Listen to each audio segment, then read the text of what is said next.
اعوذ باللہ من الشیطان الرجیم بسم اللہ الرحمن الرحیم۔ سورہ نساء کی ایک آیت پڑھ رہا ہوں، آیت نمبر 36۔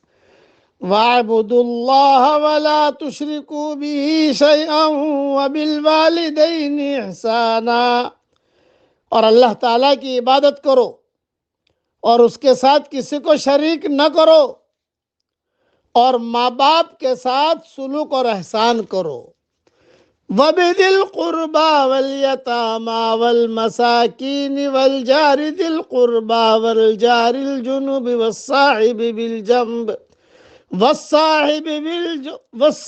بِالْجَنبِ وَابْنِ السَّبِيلِ وَمَا مَلَكَتْ أَيْمَانُكُمْ، اور رشتہ داروں سے اور یتیموں سے اور مسکینوں سے اور قرابت دار ہمسائے سے اور اجنبی ہمسائے سے اور پہلو کے ساتھی سے اور راہ کے مسافر سے اور ان سے جن کے مالک تمہارے ہاتھ ہیں، یعنی غلام، باندیاں۔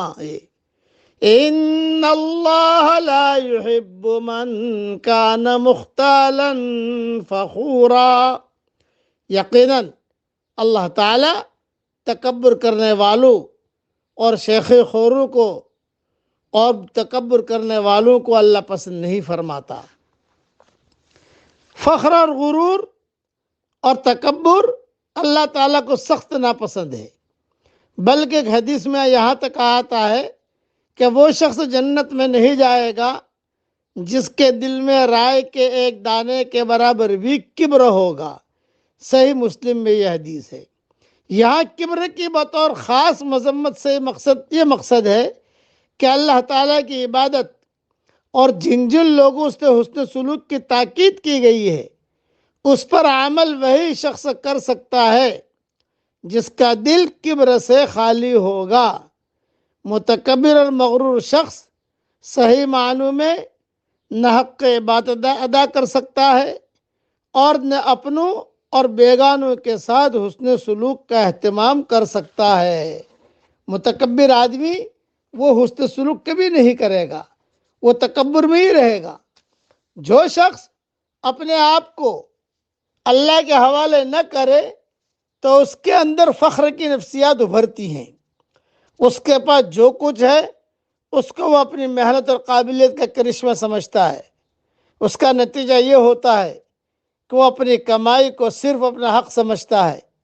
کمزور رشتہ داروں یا محتاجوں سے تعلق جوڑنا اس کو اپنے مقام سے نیچے درجے کی چیز معلوم ہوتی ہے۔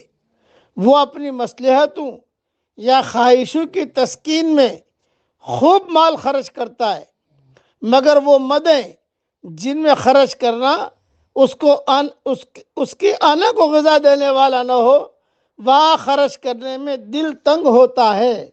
نمائش کے موقعوں پر خرچ کرنے میں وہ فیاض ہوتا ہے اور خاموش دینی مواقع پر خرچ کرنے میں بخیل۔ جو لوگ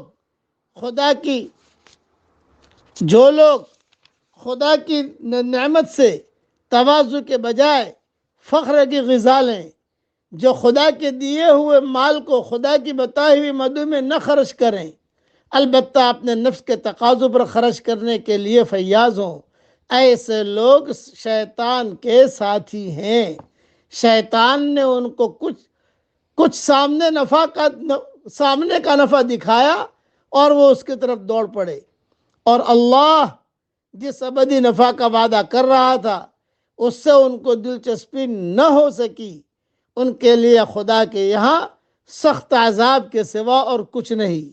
آدمی خود جو کام نہ کرے اس کو وہ غیر اہم بتاتا ہے، یہ اپنے معاملے کو نظریاتی معاملہ بناتا ہے، یہ اپنے کو حق بجانب ثابت کرنے کی کوشش میں لگا ہوا ہے، مگر اس قسم کی کوئی بھی کوشش اللہ کے یہاں کسی کے کام آنے والی نہیں ہے۔